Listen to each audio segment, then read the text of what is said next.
My parents suddenly decided that my unemployed brother should move into the apartment I rent from them, without even asking me first. Then they told me my rent would double because someone has to cover his expenses. When I said I planned to move out, they just shrugged and said it was my choice. Feeling frustrated and betrayed, I packed up all my things and left. Please stay with me as I tell you my story, and please do not forget to support our channel by subscribing, liking, and sharing with your loved ones. My name is Samantha Lawson, but everyone calls me Sam.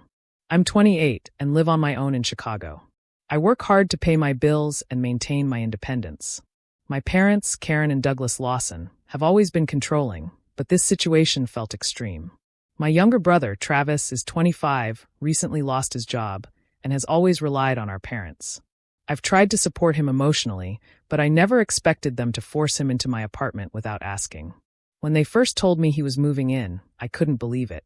I felt angry and disappointed. It was hard to understand how they could ignore my feelings entirely. They said it would be temporary and insisted I could afford the extra rent since I was working full-time, but it didn't feel fair. I had worked hard to create my own space, and suddenly it felt like my independence didn't matter. Travis acted like he owned the place. He left his belongings everywhere, took over the living room, and ignored my requests for him to be considerate. Every time I spoke up, my parents dismissed me, saying he needed help and I should be grateful for my home. I felt trapped, unappreciated, and frustrated. The situation became worse when they decided to double my rent to cover Travis's expenses. I tried reasoning with them, explaining that it wasn't fair to make me pay for his mistakes. But they wouldn't listen.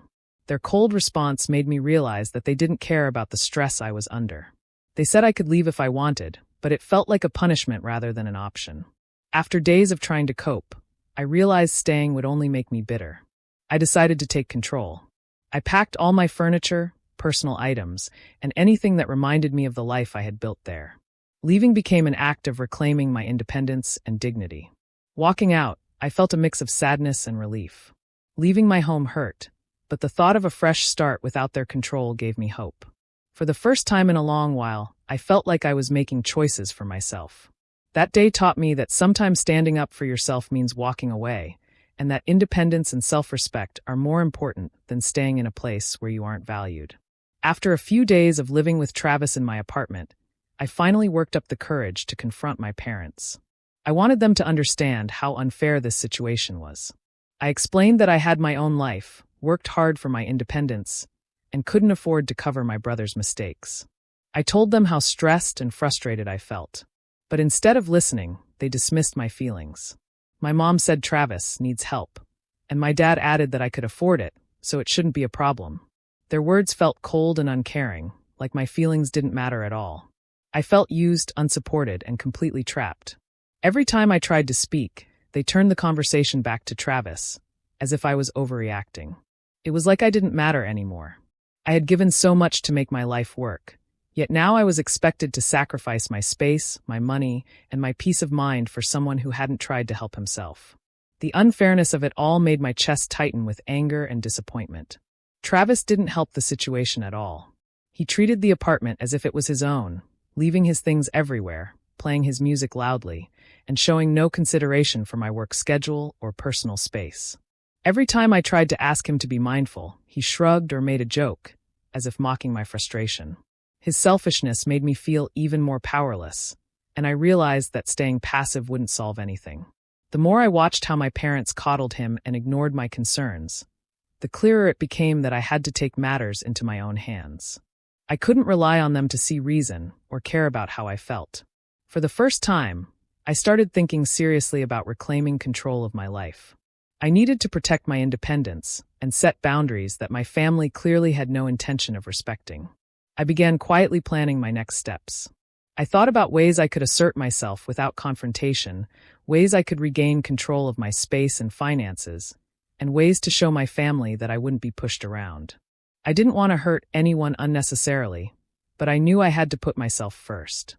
My mind kept going over different scenarios, moving out, taking all my belongings, leaving them to deal with the consequences of their decisions, and finally living life on my own terms. That week was exhausting emotionally. I went through waves of anger, sadness, and disbelief. But it also sparked something inside me, a determination I hadn't fully recognized before. I realized that this betrayal and disregard for my independence could actually become the turning point I needed. Instead of letting them control me, I decided I would take control of my own life. I wouldn't stay trapped in a situation that made me feel small and unvalued.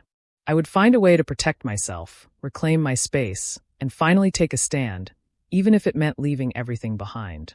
A week after Travis moved in, my parents dropped another bomb on me. They called and told me that my rent would be doubled to cover his expenses. I felt my stomach twist into knots. It wasn't just the extra money, it was the principle. They were treating me like I was responsible for everything he hadn't done for himself, as if my hard work and independence didn't matter at all. I tried to stay calm, but anger bubbled under the surface. I asked to sit down with them and discuss it rationally. I explained that doubling my rent was unfair, that I couldn't shoulder his mistakes, and that it would put a huge strain on my life. I reminded them that I was already supporting myself, paying my bills, and working hard to maintain the life I had built. I tried to appeal to their sense of fairness, but they weren't willing to listen. Karen and Douglas barely looked at me when I spoke. They repeated the same lines as before. Travis needed help, and I could afford it, so it shouldn't be a problem. Their faces showed no empathy, no understanding. I realized painfully that they were taking Travis's side completely. They weren't being fair. They were showing favoritism, plain and simple. They treated me like a bank account rather than their daughter. Hearing their dismissive tones, I felt an intense wave of betrayal. It wasn't just about the rent anymore. It was about being disregarded by the people who were supposed to love and support me unconditionally. The people who had raised me, who had promised to guide me, were actively prioritizing my brother's comfort over my well-being. I felt small, insignificant, and deeply hurt. The realization stung more than the financial burden ever could. As I sat there in disbelief, I began thinking about my own life and my values. I asked myself how I could let this continue. I realized I had the right to dignity and self-respect, and no one, not even my parents, had the authority to strip that from me. I thought about justice, not the legal kind, but the kind that comes from standing up for yourself and refusing to be treated unfairly. I decided I wouldn't let them undermine my independence or my sense of worth. For the first time, I allowed myself to imagine taking control. I pictured leaving, reclaiming my space, and refusing to be used as a tool for someone else's convenience. I thought about how I could maintain my principles without losing my composure. The betrayal had cut deep, but it had also awakened a fire inside me, a determination to protect myself and my life. That evening, as I sat alone in my apartment with Travis lounging carelessly, I knew I couldn't rely on my parents to do what was right. If I wanted fairness, I had to create it for myself. I promised that I wouldn't let their favoritism or my brother's selfishness dictate my life any longer.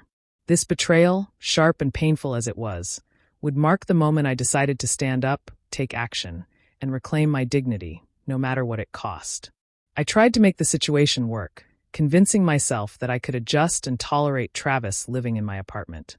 At first, I thought it might just be temporary, that my parents and brother would eventually respect my space. But reality hit hard. Every day felt heavier than the last. The apartment, once my sanctuary, had become a place of tension and frustration. Travis didn't just occupy the space, he took over, leaving his belongings everywhere, making loud noises, and acting like my feelings didn't exist. Every time I asked him to be mindful or reminded him of boundaries, he laughed or smirked, as if mocking me. Sometimes he would leave the door open while I was working or invite friends over without warning. His disregard for my comfort made it impossible to relax. I felt trapped in my own home, like a guest in a place I had worked so hard to claim for myself. The helplessness gnawed at me, and I could feel my patience wearing thin. It wasn't just Travis, it was the way my parents enabled him. They refused to check on how I was coping or even acknowledge the stress I was under. Every attempt I made to speak up was dismissed, and every complaint was redirected to justify Travis's behavior. It became clear that they valued his comfort over my well-being, and that realization hurt more than anything. I had always thought family was supposed to support each other, but I felt utterly alone. The isolation weighed on me heavily. I felt as though my own family had turned against me, favoring my brother at my expense. The anger and hurt were constant companions, and I realized that living like this was not only unfair but emotionally damaging. I couldn't keep sacrificing my peace and independence for people who didn't seem to care. It was in the quiet moments, when Travis was out or asleep, that I began mentally preparing myself for a bigger decision. I thought about what it would mean to walk away completely, to remove myself from the people who had betrayed me and take control of my own life. It wasn't an easy thought. I loved my family in my own way, and leaving them felt painful. But staying meant giving up my dignity and continuing to let them dictate how I lived. I knew I needed to act, not in anger, but with purpose. I imagined reclaiming my independence, creating a life where I was respected and valued. I pictured myself free from the constant reminders that my efforts and feelings didn't matter. I realized that sometimes self-respect requires hard choices, and that protecting my mental and emotional health was more important than maintaining ties that had become toxic. By the end of that week, my decision had become clear. I would not endure the constant frustration, the mocking, or the favoritism any longer. I resolved to cut ties, at least temporarily, to safeguard my well-being. The anger, hurt, and determination mixed inside me like fire, and I knew that standing up for myself would be difficult but necessary. I couldn't let anyone, not even my family, make me feel small in my own home. After days of trying to cope with the constant tension and frustration, I finally made a decision. I couldn't continue living in a space where I felt disrespected and trapped, and I couldn't let my parents or Travis dictate how I lived. I picked up the phone and called my mom and dad, my voice steady but firm. I told them I was moving out of the apartment. I explained that their favoritism toward Travis and the way they had doubled my rent made it impossible for me to stay. I didn't argue or beg. I just stated the facts and my decision. As I expected, their response was cold. My mom simply said, "That's your choice," with a tone that made it clear they didn't care about the struggles I had faced. My dad nodded silently in the background. There was no attempt to understand my feelings, no concern about the sacrifices I had made, no recognition of the emotional toll this situation had taken. It was like a final confirmation that they had taken Travis's side completely, and that my independence meant nothing to them. Hanging up the phone, I felt a mixture of relief and anger. Relief, because I had finally spoken up and made my intentions clear. Anger, because my parents had shown that they would never value my feelings or respect my space. But within that anger was something else, a determination to take control, not just emotionally but physically. I decided I wouldn't leave anything behind that could be used against me. I would take everything that belonged to me, everything I had worked for, and reclaim my space in the world on my own terms. Over the next few days, I carefully packed all my belongings. Every piece of furniture, every decoration, every item that represented my life in that apartment was carefully organized and prepared for moving. I didn't leave anything to chance. Packing became more than just a practical step. It felt symbolic. With each box I filled, I felt a growing sense of empowerment. This wasn't just about leaving. It was about taking a stand, about showing my parents and Travis that I was no longer willing to be pushed around. As I worked, I thought about how leaving could also serve as a quiet, subtle form of revenge. I didn't plan to lash out or say hurtful things. I didn't need to.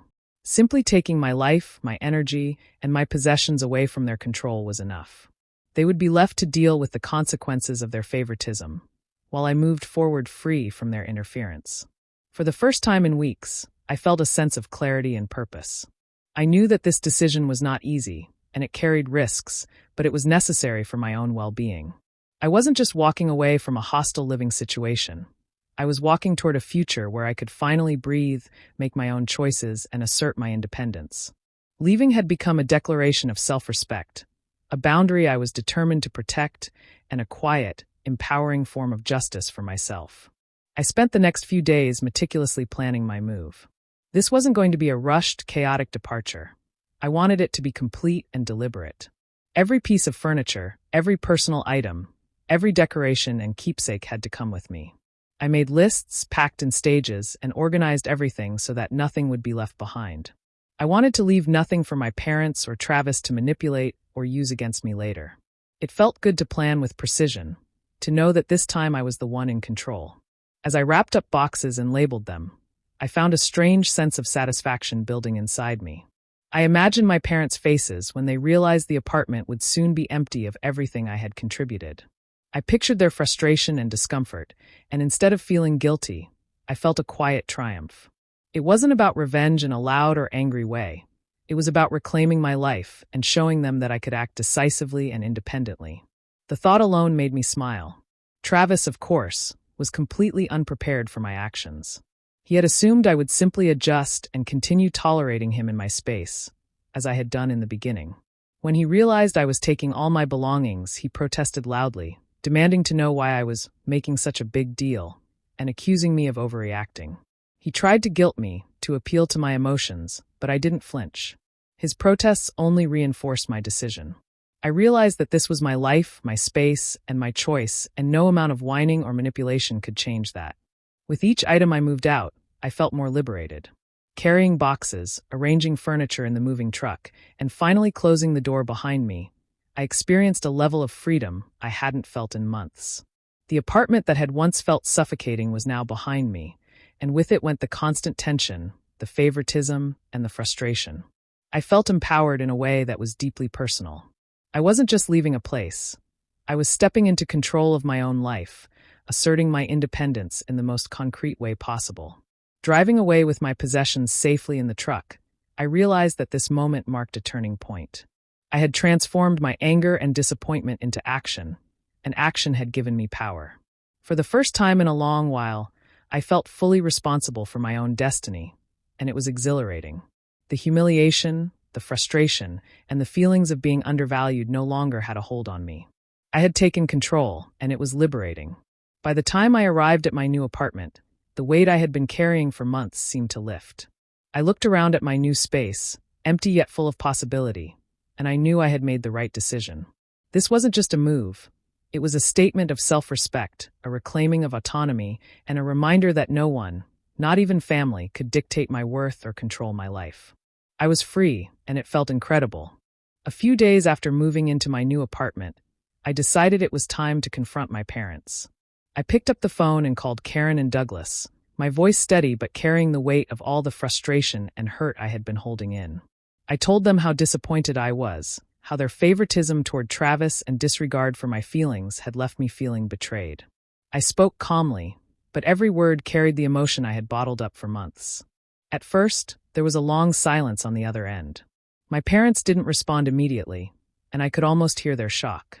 They had probably expected me to endure the situation quietly, to continue paying the extra rent, and to accept their favoritism without complaint. But I was no longer that person. I had acted decisively, reclaimed my space, and now I was speaking openly about the way they had treated me. When they finally responded, Karen and Douglas became defensive. My mom insisted she was only trying to help Travis, and my dad said they thought I could handle the situation because I was independent. Their words were weak attempts at justification, and I realized they had underestimated me completely. They didn't expect me to leave, and they certainly didn't expect me to stand firm in my convictions. Hearing their defensiveness gave me a strange sense of satisfaction. For once, I felt the power shift back into my hands. After the call ended, I sat quietly in my new apartment, reflecting on everything that had happened. I thought about the months of feeling undervalued, ignored, and trapped. I realized that the situation wasn't just about the apartment or the rent. It was about a deeper pattern in my family. There had always been favoritism, a tendency to dismiss my feelings, and an expectation that I would sacrifice for others. I had let it affect me for too long, but now I could see it clearly. I began to understand the importance of boundaries. My parents' actions had crossed a line, and leaving had been necessary not just for my independence, but for my emotional well-being. I didn't need their approval to live my life, and I didn't need to endure mistreatment to maintain a relationship. This realization was bittersweet. I felt sad that my family had acted in ways that hurt me, but I also felt a strong sense of vindication. I had taken control of my life and refused to be treated unfairly. Sitting in my empty but new apartment, I allowed myself a moment of closure. The anger and frustration were still there, but they were tempered by pride. I had acted with integrity and self-respect, and I had proven to myself that I could make difficult decisions and follow through. The toxic dynamic that had held me back no longer had power over me. I finally felt free to set boundaries, protect my well-being, and live life on my own terms. That evening, as I unpacked a few boxes and arranged my new space, I realized that confronting my parents wasn't just about telling them how I felt. It was about affirming my own worth. I had faced betrayal, asserted my independence, and gained clarity about who I wanted to be. And for the first time in a long time, I felt at peace. After weeks of planning and moving, I made sure to leave my old apartment in perfect condition. Every corner was clean, every item packed carefully, and nothing broken or damaged. I wanted to show that I wasn't leaving out of anger or spite. This wasn't about lashing out or making anyone feel guilty. It was about taking control and leaving on my own terms. I wanted the apartment to reflect the life I had built there, not the chaos my brother and parents had brought into it. As I closed the door for the last time, I felt a quiet satisfaction wash over me. For months, I had lived in frustration and tension, but now I was free. The apartment that had once felt like a prison of favoritism and disrespect was behind me, and I had done everything I could to leave with dignity. I didn't need to shout or punish anyone to feel vindicated. Simply walking away, taking my belongings, and leaving them to face the reality of the situation was enough. I knew that my parents and Travis would struggle in the days ahead. With my belongings gone, and the apartment suddenly feeling emptier than they had expected, they would have to adjust. Travis, who had relied on my presence to make the apartment feel livable, would have no choice but to deal with the cramped conditions and take responsibility for his own mess. My parents, who had doubled my rent without care, would now feel the practical consequences of their favoritism. I allowed myself a small, private smile at the thought. It wasn't revenge in the obvious sense, but it was satisfying to know that their actions had backfired. Driving away from the building, I felt lighter than I had in months. The burden of frustration, anger, and constant compromise was gone. I had acted with purpose, not impulsively, and the quiet triumph I felt was more powerful than any loud confrontation could have been. I didn't need to make a scene or prove a point with words. Their reality would speak for itself. My parents and Travis's disappointment, discomfort, and the extra responsibilities they now had to manage would serve as a subtle reminder of the choices they had made. That evening, as I settled into my new apartment, I reflected on what had happened. I realized that this experience had given me more than freedom. It had given me confidence. I had proven to myself that I could act decisively, protect my independence, and maintain integrity even in difficult situations. I hadn't stooped to spite or drama. I had left with grace and quiet strength. For the first time in a long time, I felt fully in control of my life. I had turned a situation that had caused anger and disappointment into a personal victory. My parents' favoritism and Travis's selfishness had no power over me anymore. I had acted with dignity, reclaimed my space, and quietly ensured that the consequences of their actions fell where they belonged. That was my subtle, restrained form of revenge, and it felt deeply satisfying. After leaving my old apartment, I found a new place in a quiet, welcoming neighborhood. It wasn't just about moving to a better location. It was about reclaiming my life and creating a space where I could finally breathe. For the first time in months, I felt completely free from my parents' control and Travis's intrusion. This apartment was mine in every sense of the word, a fresh start and a sanctuary I could shape according to my needs and desires. Settling in, I focused on building a new routine. I organized my furniture, decorated the rooms the way I wanted, and unpacked the boxes that had carried not just my belongings, but the weight of months of frustration and tension. Every small act, from arranging my kitchen to setting up my workspace, reminded me that I was in control of my life. I felt a sense of pride and relief that I hadn't experienced in a long time. With my environment settled, I turned my attention to personal growth. I started exploring hobbies I had neglected, dedicating time to my career, and reconnecting with friends who supported and respected me. I realized how much energy I had spent trying to accommodate others and how little I had invested in myself. Now, free from the constant pressure and favoritism of my family, I could finally focus on my ambitions and passions without guilt or distraction. Living independently, I noticed a quiet but powerful shift within me. I no longer felt weighed down by betrayal or resentment. Instead, I felt empowered by the choices I had made. Leaving my parents' apartment had been painful, but it became a turning point. The betrayal I had experienced was no longer just a source of hurt. It had become the catalyst for my empowerment. Every decision I made now was intentional, a step toward building the life I deserved. As I sat in my new living room one evening, reflecting on the past months, I felt a deep sense of accomplishment. I had stood up for myself, taken control of my life, and reclaimed my self-worth. The freedom I felt was exhilarating, and the lessons I had learned about boundaries, independence, and personal dignity were invaluable. The pain of betrayal had transformed into strength, and for the first time in a long time, I felt truly proud of the life I was creating. One built on my terms, with no compromises to my worth or happiness. Over time, I heard through the grapevine that my parents and Travis were beginning to realize the consequences of their actions. My parents were struggling with the apartment and the extra responsibilities they had taken on, and Travis finally faced the reality of his own lack of independence. I didn't feel joy in their discomfort. It wasn't about punishment, but I did feel a quiet acknowledgement that they had underestimated me. By then, it was too late to affect me emotionally. I had moved on, reclaimed my space, and rebuilt my life on my own terms. I decided to keep my contact with them minimal. I didn't need constant reminders of the favoritism, dismissals, or betrayals I had endured. I had learned to prioritize myself, my peace, and my self-respect over the toxic dynamics that had controlled my life for far too long. Maintaining distance wasn't coldness. It was self-preservation and a recognition that some relationships are better redefined to protect your well-being. Reflecting on everything that had happened, I realized how much I had grown. Betrayal, as painful as it was, had taught me the importance of standing up for myself, setting boundaries, and refusing to accept disrespect, even from those closest to me. I had learned that true freedom comes from making hard decisions and acting in alignment with your values, even when it means walking away from people you love.